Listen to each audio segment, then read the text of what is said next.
Welcome to Green Giants, Titans of Renewable Energy, the podcast where insights and innovation meet. Every episode, we dive into conversations with industry leaders, experts, and change makers, bringing you the stories and ideas in the renewable energy sector that shape our world. And now, let's jump into today's episode with your host, Wes Ashworth.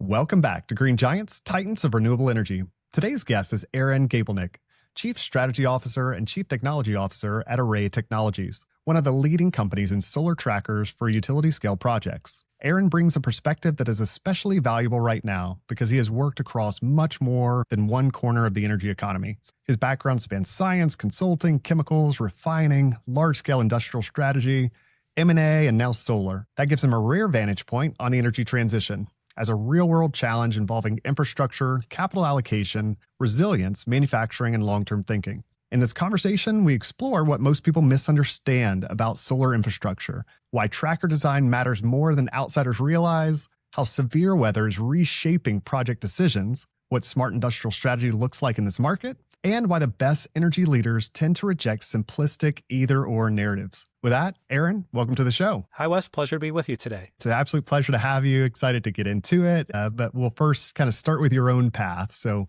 your perspective feels shaped by a much broader set of experiences that I just mentioned than maybe the average solar executive out there. So you started as a chemist, earned an MBA in strategy, then built a career across consulting, chemicals, refining, now solar. When you look across that whole path, what's the thread that connects it all? If I step back, the thread that connects everything I've done in my career is really about building systems that matter and making sure that they work in the real world. And if I go back even before my professional career, my father was a researcher at Argonne National Lab outside of Chicago. And I remember going there as a kid, going to some of the family open houses that Argonne held in the early 80s and seeing some of the cool technology and some of the first modern electric vehicles that were using some novel battery technology. And as cool as that technology was at the time, it took a while to get off the ground and get to that level of consumer adoption. So as I look back, an interesting technology that was being invented and being developed, it was more the further development and commercialization of the technology that was critical. Those ideas have been sort of the driving aspect and driving force throughout my career. So, started my career, my professional career as a chemist, and that really works on training you on first principles, right? So you're grounded in reality. Either things work or they just simply don't. And so there's no abstraction when you're dealing with physical systems, and that stayed with me throughout most of my career. As I moved into business and operating roles, right, that carried forward. So at that point, the why behind the science of the technology became more important to me. I found myself drawn to industries that sort of sit at the foundation of how society functions, right? So you have chemicals, as you mentioned, you're refining, and now solar. And today that connects to something bigger, which you had mentioned, of the energy transition. So building for that next generation of that infrastructure that's sustainable, reliable, and scalable for the future. Yeah, absolutely. I like a lot of that. I like the early line, just curiosity and kind of seeing some early technology as even as a kid. Reminder out there, those parents, take your kids to go see cool stuff. You never know. That could end up being a career and pique that curiosity, which I love. Yeah, it stands out to me is just that through line, and not just industry experience. It's a way of thinking about complex systems, asking better questions, helping ideas really become real world outcomes. So you've, as I shared there, and you've kind of touch on too. So you've worked inside some very different environments across, Dow to consulting, Motiva, Aramco, Honeywell, now Array. What did maybe each chapter teach you that still shaped how you lead today? Sure. So each is a different layer. I've had a little bit of a tortuous path through my career and done a lot of different things, but they all reinforce the same core idea. And it's really how you take complexity and make it work at scale. So chemicals, and starting out at Dow, really taught me some discipline on the systems and systems that don't forgive mistakes. A lot of the industries that I've worked in are very humbling. Small mistakes or small miscalculations can have some pretty significant and serious consequences. Starting at Dow, you take that into not only what you're doing, but how you're leading as well, and how you're thinking about problems with your team. Consulting, really, it's more about structured thinking. Right? How to break down problems, make decisions and uncertainty. And, oftentimes the projects that we were working on in consulting had impacts not just to the systems and the assets that we were working on, but the people. And so taking that and seeing that the decisions that you're making and recommending to clients have real world implications to employees, to people. And that is always something to keep in your mind as you're thinking through what makes the most sense, not only technologically, but also for the organization. Refining in my time at Aramco, that's scale, right? That is huge, huge, huge scale. And execution, there's massive decisions where, again, small decisions can have big consequences. And Aramco was thinking through the nation's natural resource and what it is for the future of their society. So those decisions and thinking through those strategic options have tremendous implications for their organization and treat things in a very risk-averse type of way. Then now it all sort of comes together at Array, and it's building infrastructure, has to perform not just on day one, but consistently over decades. Yeah, absolutely. All of those environments very different, but I like some of the similarities too, and kind of thinking that sort of small decisions with very big, impact and big consequences as well too, and kind of thinking that way. And with that too, just kind of bringing you to where you are today, like much of your career hasn't spent around like large capital intensive systems. What does that experience just teach you about how serious infrastructure actually gets built in the real world? Yeah, the infrastructure, and especially those large capital projects, there's a lot of thought and review that needs to go into that. And that's a little bit different from the renewables perspective, where oftentimes speed is most important and oftentimes very valuable. But certainly in the large, petrochemical world and oil and gas world, decisions have to be made, and they have very serious and significant consequences, both economically and then also for the people that are impacted by those investments and those decisions. So it's a matter of balancing speed and reliability and making a good decision and being a good steward of the company's money, or we're looking at the project. So understanding risk, understanding the reward, and the broader strategy of the company and how things fit is critically important. Yeah, absolutely. Critically important. Such a important grounding point. I think in energy, the real challenge is really the idea itself. It's the discipline required to turn it into durable infrastructure. So kind of through your career, you were in some adjacent areas, but at what point did renewable energy maybe become just a little bit more of a place you wanted to help shape the future directly? And what brought you there? Sure. So early on, renewables was an opportunity. Right. There were certain projects, certain things whether it was looking at bioplastics with Dow, biofuels, renewable supply chains, et cetera, or even solar in a number of the projects, or methanol economy, or looking at other renewables. And so it was always viewed as sort of an opportunity of this is a different way to do things, but it's sort of solving the overall problem. But now it's more about, to me, there was a little bit of a change in terms of sustainable development and really thinking about the energy transition and not just opportunities. It's not just environmental, but it's now economic. It's now strategic in terms of these opportunities. So the well-executed energy transition, it's about economic growth, it's local employment, it strengthens energy security, and it creates a more resilient system. And bringing that all together in renewables, it's not just an opportunity anymore. It's really something that I wanted to drive and help shape and get involved in a more significant manner. Yeah, I love that. And to me, it's just a sign of the industry doing well, heading in the right direction. You see so many like oil and gas folks or chemical folks or other places coming into the industry saying what you're saying as well too, that they really do see the power and potential and where it's headed and it's gotten to. So that's, I always love to see that. Kind of seeing both of those worlds, right? So being in traditional energy and renewable energy really from the inside. What do maybe people in each world often misunderstand about the other? That's a very good question. I think, it's sort of a generality here, but I think oftentimes both sides seem to oversimplify the other, right? From a traditional energy perspective, there's sometimes the view that renewables are intermittent or they're less reliable. And you still see that in media and commentary today, and they're not ready yet to support the overall energy system.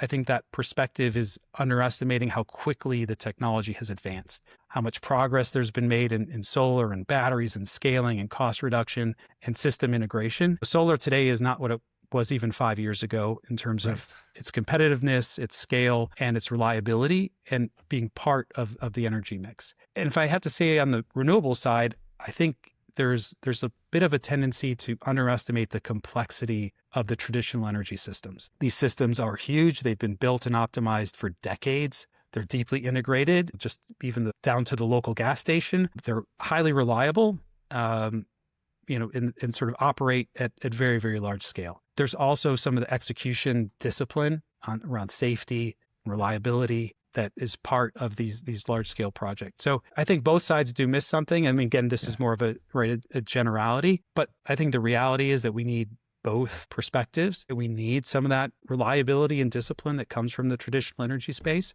And we need the innovation and the speed and adaptability of renewables, especially with data centers and AI and some significantly increased energy demand that, especially in the US and around the world, that we're seeing. Renewables play an incredibly important part of fueling and of providing energy to those endeavors. Yeah, great points on both sides there. I know a little bit of generalities, but I think those main themes though are pretty much true that I hear pretty often.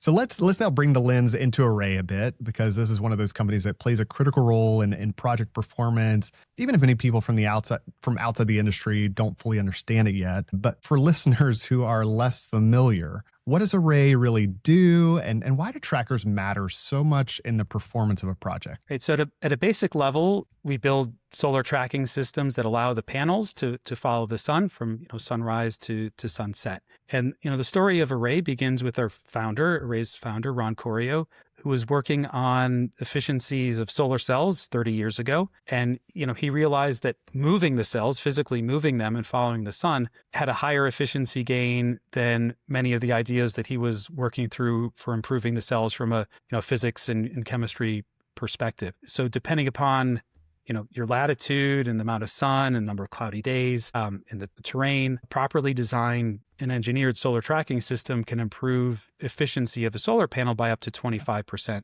or more. And that efficiency gain is critically important to the utility scale projects that are trying to get out as much energy as possible. So that's fundamentally what Array does, is build that infrastructure, build that backbone for the solar panels to move from sunrise to sunset, and also provide some of the, it's more than that from that basic level of, on cloudy days, being in a different position, not tracking the sun is better than tracking the sun from an energy production perspective. And having that system work day in, day out for 30 years in the outside, in the weather, in the rain and the cold, in the heat, having a system that does that is what Array does and what we're known for doing well. Yeah, it's great framing. To me, it makes clear that trackers are really not some peripheral component, which some maybe outside of the industry would think so, but they are really central to how a project performs over time. And we're talking about 25% efficiency gains. Like, those are huge numbers in the grand scheme of things. So when you talk to customers who really understand the space,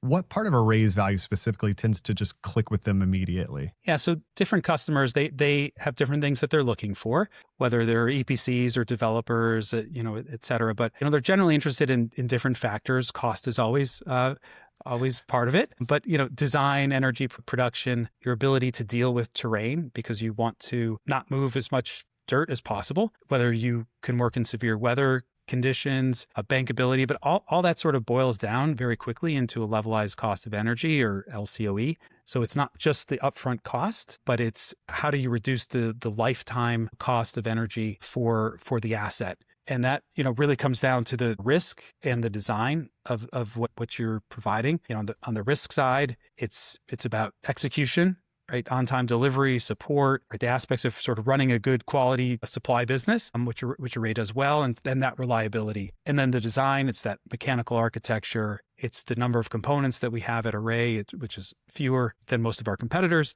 and behavior in extreme weather conditions, and our ability to produce in those conditions. Yeah, absolutely. And you mentioned sort of design, so get into that a little bit. In industrial businesses, differentiation usually comes down to very specific design decisions, not broad marketing language. What are those key choices that define Array's approach? So there are a couple of things that we offer in our design and think about in our design. One of them clearly is a wind stow methodology. Mm-hmm. So that's the condition where in higher wind gusts of repeated duration, of longer duration, the system can become unstable. So how you deal with that, and Array has a patented wind stow technology that deals with that sort of differently than many of our competitors. We have design flexibility when it comes to terrain following trackers. So again, you want to minimize the amount of earthworks in a system, just from an environmental perspective and honestly just a cost dirt moving perspective as well. We have fewer parts and sensors. Many systems, most of the systems have no batteries. So there's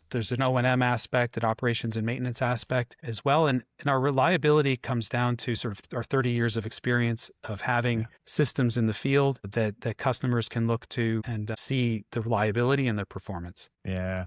You mentioned too, like one of those differentiators being wind stow, and touch on it a little bit there. And I guess in simple terms, just how does it kind of work? Like what's happening when you talk about wind stow? What should listeners know? Sure. So at a technical level, wind stow is about aerodynamic stability. So higher sustained wind gusts, the trackers can become unstable. They're like a sail and they can begin to resonate with the wind. Right? Similar, I'm sure many listeners have seen that famous video of the Tacoma Narrows Bridge in Washington, which starts to undulate and eventually break apart, even a steel and concrete suspension bridge. Well, those same forces and that same resonating with the wind can occur with our solar systems as well. So there are sort of two approaches to deal with that from a tracker perspective. There's what's known as active systems, and they monitor and respond to wind site conditions. So they use protocols and algorithms and motors and controls and say, hey, this is a dangerous situation, and the panels move to a safer position for their wind stow. And then the second is a passive system, and that's what Array uses. And that uses physical and mechanical design of the tracker to safely stow the system under these conditions. And right, that's Array's patented approach. And that approach is a mechanical clutch mechanism. So it's a mechanical system. It allows the system to move, the solar system to move into a safe position when the forces build. And importantly, it operates just on the affected rows. So with an active system, you have to say, listen, there's dangerous conditions. Therefore, the entire site needs to go into stow. With Array's system, only the rows that are affected are basically forced or pushed into a stow position. And that leads to improved reliability, right? You don't have to depend on a weather station, controls, or software to make a decision or a measurement device. And it also maintains energy production. Only the rows that are affected move, and the rows that are unaffected keep tracking the sun to that 25% efficiency gain. Yeah, absolutely. It's such a good example, of how like a technical design choice can really translate it directly into better project outcomes. It sounds kind of simple, but there's complexity that goes into that. Clean energy sometimes does fall into that trap of assuming that more complexity means more innovation. But where do you think simplicity and elegance in design may matter more than people realize? So you think about these systems that are outside for 30 years, and an Array system has no scheduled maintenance, right? There are no batteries to change. There's no scheduled maintenance. And so that simplicity comes in sort of long-lived infrastructure, right? If you don't have to constantly maintain these systems and they're constantly performing, right? That's sort of our thinking and our motto and our design and ethos is working in that space. And if you think about it just from a reliability perspective, even if a step in a process is 99% reliable, if you stack those up over 10 steps, and you have 99%, 99%, 99%, the whole system has a reliability of 90%. And so the fewer steps that you have improve overall reliability and reduce that O&M cost and that risk. And that's important to the power producers and to our customers. Absolutely. I love the kind of simplicity and keeping that in mind when we were looking at design for exactly the reasons you just shared. And I love how you put that sort of the stacking of the 1%.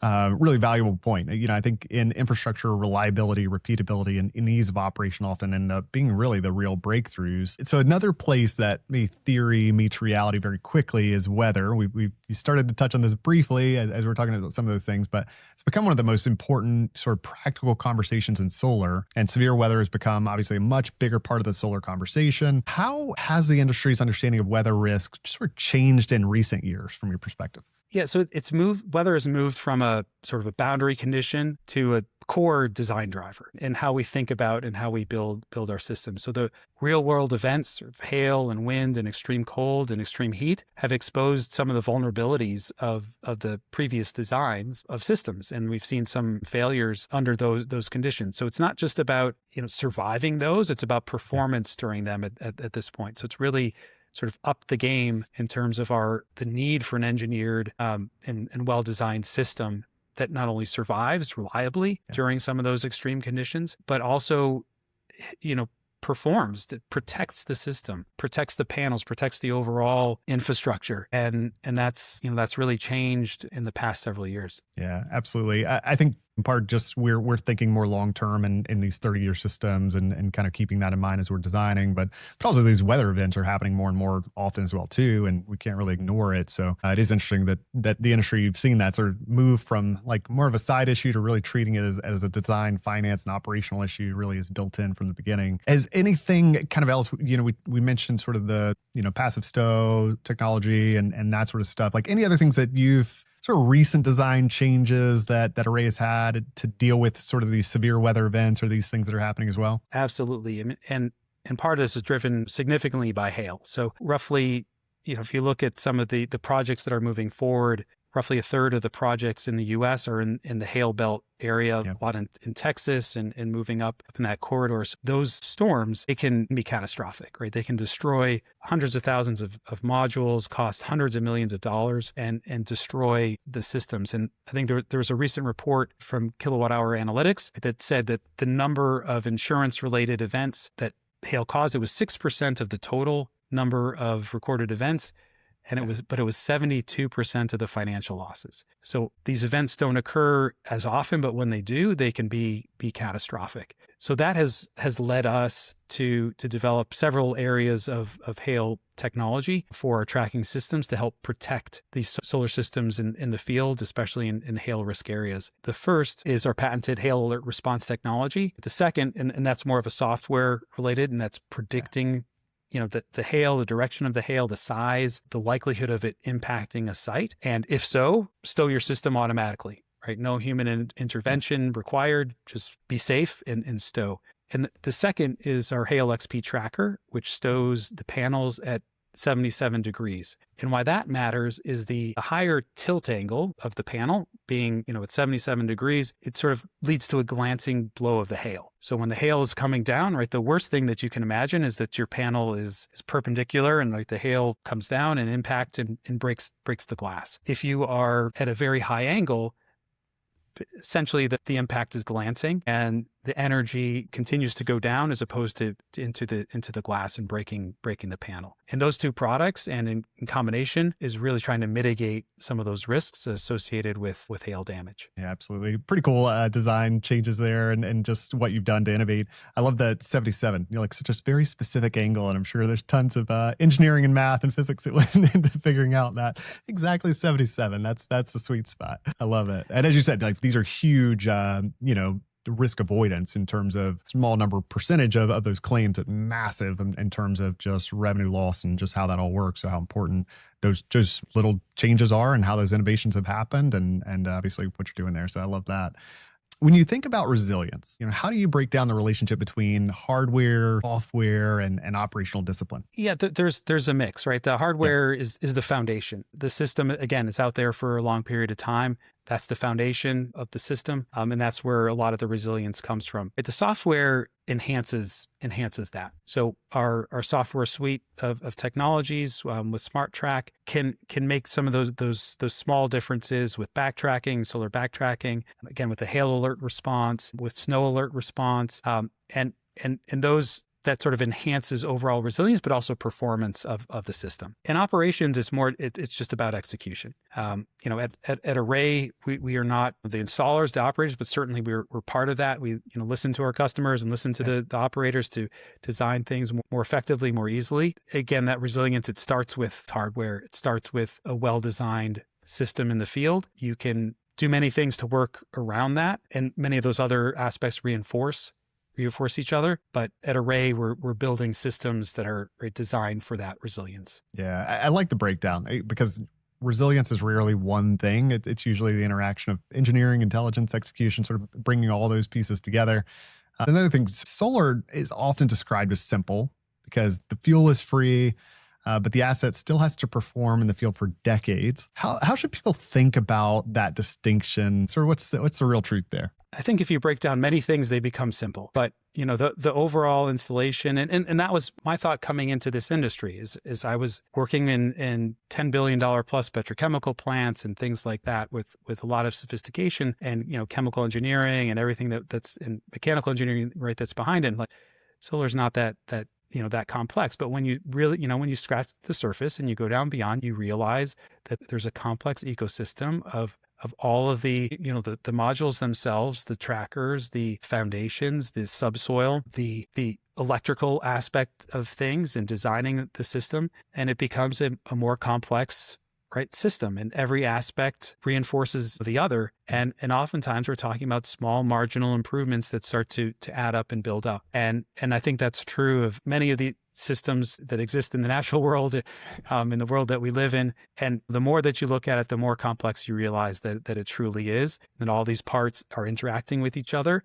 And, there's some maturity of the system that is occurring, that needs to occur in optimization, but we're getting to that point of maturity. Yeah, absolutely. I'd love to hear that perspective. You hear it a lot from people that have maybe come from other industries that get in. They're like, I thought it was going to be a lot more simple. But the more you dig into it, like layer by layer, it does definitely gets more complex as you go.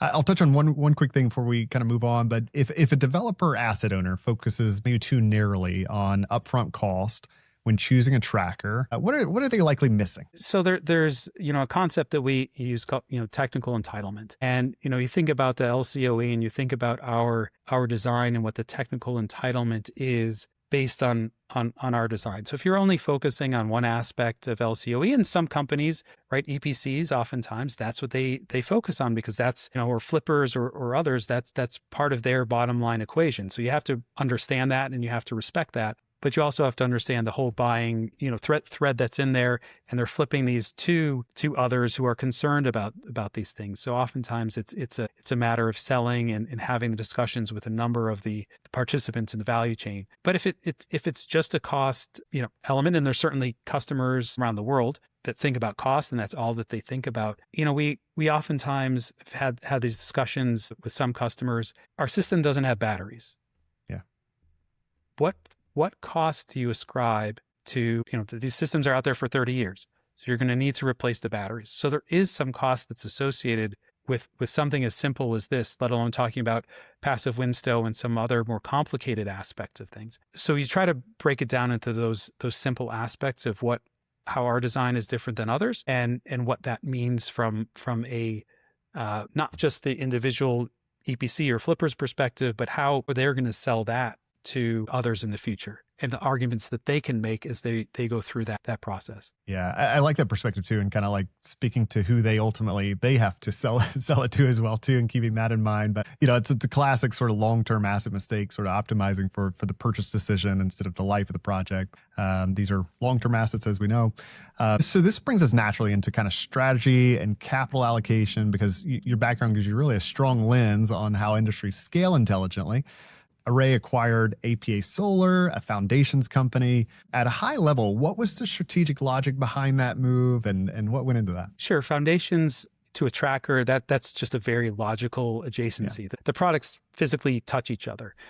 And in any system, that interface is oftentimes what is ignored from an optimization perspective, and that's where value comes in. So that interface between foundation and tracker, it impacts the behavior structurally, the installation efficiency, so cost to EPCs and to customers, and oftentimes the long-term performance if you get that system right. So what APA had an engineered foundation. They have very, very strong knowledge of subsurface conditions. So combining that with Array was a very logical adjacency. And they also, APA also has a strong fixed tilt offering, and which Array had offered in the past, but it wasn't a significant portion of our current business at all. So APA offering the fixed tilt solution, especially at the utility scale, and sometimes that can make sense economically penciled out. About 10-ish% or less of utility scale systems in the US use fixed tilt systems, more elsewhere in the world, but especially in projects that are like in the Northeast US or in some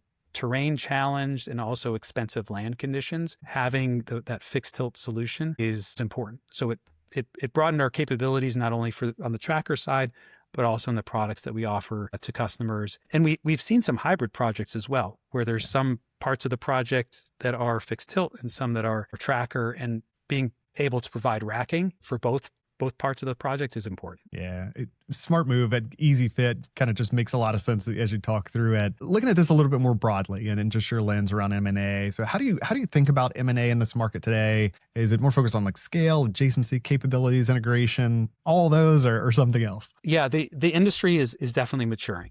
And we're seeing that in some of our, both Array and many of our competitors are looking at more from a system perspective. And in the end, what a end user customer wants is that the system works well and is integrated. So we have a balance of system strategy that is, and APA was certainly was part of that, was the first step in that strategy, building, engineering, designing systems that can work together. So it improves the integration, it reduces risks for customers when we're able to provide that system integration, and it drives better LCOE. And so that's behind our strategy. Yeah, absolutely. Very helpful. I think it separates sort of that reactive deal making from real strategic thesis. As you said, as the industry matures, we're going to see more and more of that happen as well too. So definitely important to stay in tune with that, and glad bright minds like yourself are in the industry that have a lot of that M&A background as well too to come with it and help us move forward. So as we've already shared kind of earlier, you spent years around these massive industrial and petrochemical projects. What lessons from that world should the solar industry be applying more seriously right now? Right. So we talked about it earlier that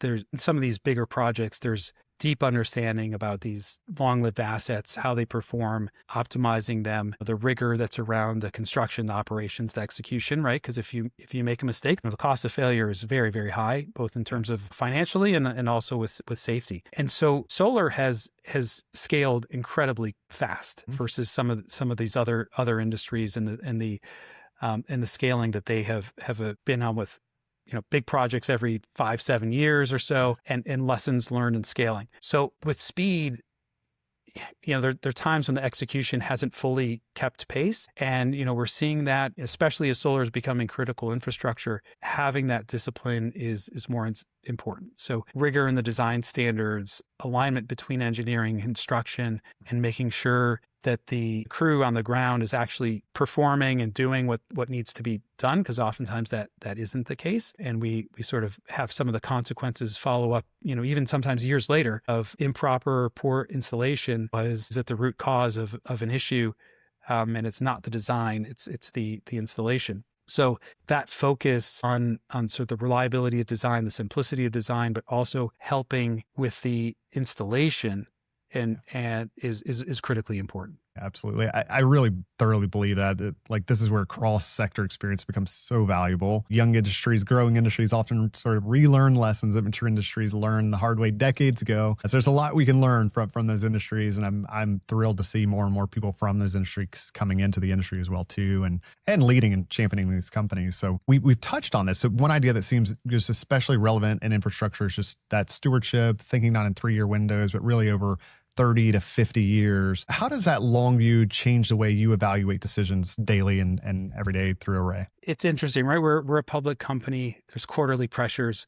We're thinking about business from that perspective. But the reality is from a technology perspective, and a lot of the things that I'm responsible for is thinking about that longer term view. I remember, and this is where some of my background came in, at Aramco, we had a 50-year view in some of the strategic decisions that we were being made. And at no company that I worked at prior was a 50-year view of what the implication was for major capital decisions. So that's a bit of an extreme, but it does bring in the importance of what we're doing and the speed at which we're doing it. So these two sort of very, very long term, but having to deal with public company pressures and wanting to develop products quickly. It's about risk, and it's about trying to mitigate that risk and working with customers to understand that sometimes things are not going to be perfect, especially with some of the newer technologies. If you understand that, if you can accept that, we can work together to try the newer thing. But it oftentimes is a little scary at times, right? That you're putting these assets and putting these products out there that do live for a very, very long time. We can't just do a software update remotely and have it be okay. These are physical assets in the field that will exist for a long period of time. Yeah, I love that frame. We're seeing it more and more, just shifting the conversation from that short-term optimization back to what infrastructure is really meant to do. So as we get a little bit closer on time, I want to zoom out a little bit. And one of the most interesting parts of this conversation is how much nuance gets lost when energy is discussed in public, the public conversation around energy is often flattened into, renewables good, oil bad, or the reverse. Yeah, I guess what gets lost when the debate becomes that simplistic? And I'd just love to get your perspective in general. Yeah, so it's, the energy transition, it's a transition. It's not a switch, right? The energy systems that exist today, they're complex, they're foundational to society. It's not just about replacing energy, it's about evolving it and maintaining stability. So, you get polarized positions, right? Good versus bad. It oversimplifies things. There's a reality that not only for environmental reasons and for the future of our planet, but there's also the future of our society. So the true nature of the energy mix is it's a mix of traditional energy sources and the renewable energy sources. Renewable energy sources at this point are more cost effective and they're growing. They're also better for the environment. And I don't think that there's much controversy about those statements, but dealing with a transition and working towards a transition and making sure that society is able to meet its energy needs is critically important. So for me, it's that complexity, why things are the way that they are. I mean, there's a lot of history that's there, and the infrastructure that's built up, and the significant infrastructure in traditional energy. Right, there are going to be differences, there are going to be debates, but I think most people are working on energy transition on different ways, and it's just a question of timing, sooner versus later, and the impact that it's going to have on our environment. Yeah, absolutely. Well put. I agree completely there. And again, so we see that oversimplification and the polarization, may work on social media, but really is a terrible framework for building real energy systems. And as you said, so it is a transition, not a stop-start. What is sort of a serious rational transition actually look like from where you sit? Like, you were sort of predicting this out. Like, what does it look like? Yeah, I mean, as much as I can look in my crystal ball here, but right, there's absolutely a sustainability aspect of things and the impact that climate change is having on our world. So that has to be part of it. It has to be part of the discussion, as well as economic growth and the energy infrastructure that exists today. Energy security is a big aspect to that, and renewables, especially solar. Right, the sun shines pretty much everywhere around the world. If solar is providing energy security, not just for the U.S., but for other countries in which they're installing it, it's local, and that security is critically important. The reliability aspect is also important in building renewable systems that have that improved reliability that we're seeing today. So it's sort of a mix of all of those things. It's a balancing act. It is a transition, but I do think that the renewables, solar in particular, are going to play a significant role in this transition and in growth in future energy needs. Yeah, no, agreed. I'd say that the future's bright. I said my crystal ball is broken. Yours, that seems like a pretty good picture. We'll stick with that one. I like it. Yeah.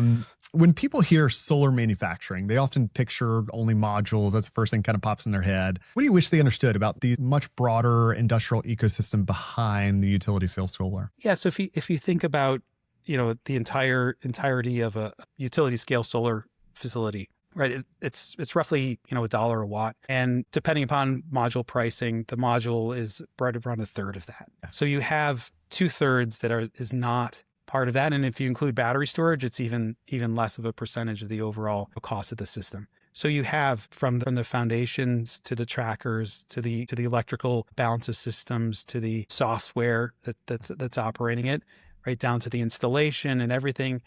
And it's really about the broader ecosystem. And that's something that at Array, I'm particularly proud of in our ability to take that broader ecosystem and relates to American jobs and American infrastructure and the things that we're doing. And that's particularly proud of our ability to provide domestically sourced and supplied materials and provide, there are various tax incentives of doing that as well. But it's that ecosystem that is not just a panel, and there are a lot of panels that are manufactured in the US as well, but that local supply infrastructure providing opportunities to the people in the US and companies as well.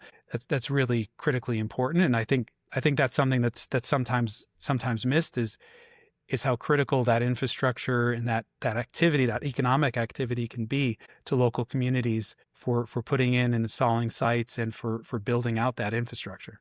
I think that that broader ecosystem story is one of the most underappreciated parts of this sector, especially as you just shared in the context of sort of American industrial capacity and job creation and those kind of things as well too. So I love that. So to close, I want to come back just to leadership and future, because this industry needs people who can stay grounded while building through a lot of noise. So when you look ahead, what gives you the most confidence in where this industry is going?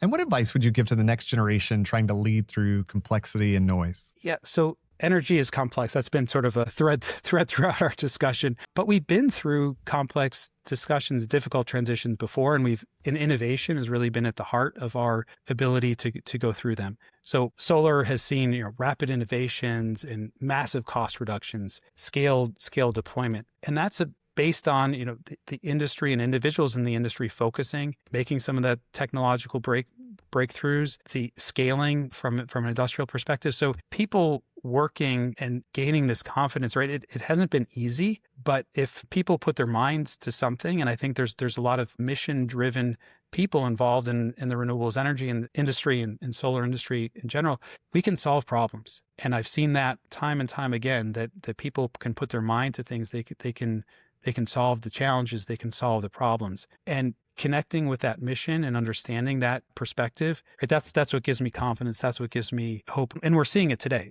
Solar is the lowest LCOE. It continues to drive down in terms of its cost profile. The sun, as far as I know, remains free. And from a commodity risk perspective, these are the things that are important, that are going to drive it into the future. And the better that we can make these systems, have them be secure, have them installed, properly, efficiently, quickly. That's the hope, that it will even continue to grow even faster. Yep, absolutely. I love so much of what you said there. And I think, it feels like the right note to end on. Future belongs to leaders who can think clearly, stay steady, keep building. I do see it like in the recruiting world, we talk to so many candidates, and you see these early stage candidates as well too. That's one of the main things that they care about. They no longer just want a job. They don't want to do anything that's not meaningful. They want mission-driven, world-changing. They want to solve these big problems, and that gives me a lot of hope that they're going to continue it and take it even further than we ever could as they come up as well too. So love that, love those thoughts. Aaron, thank you so much for joining us today. This was really a great conversation. I really appreciated the depth, the nuance, and the practical perspective you brought to a topic that is often discussed in overly simplistic terms. There's a lot here for listeners across solar, manufacturing, infrastructure, policy, and the broader energy world. To everyone out there listening, thank you for being here. If you enjoyed the episode, subscribe to the show, leave a rating and review, and share this episode with someone in energy, climate, manufacturing, or infrastructure who would get value from it. With that, we will see you next time. This episode of Green Giants, Titans of Renewable Energy, was brought to you by Lee Group Search.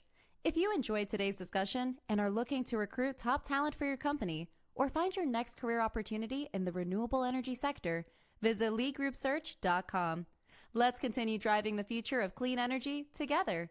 Until next time, keep pushing toward a greener future.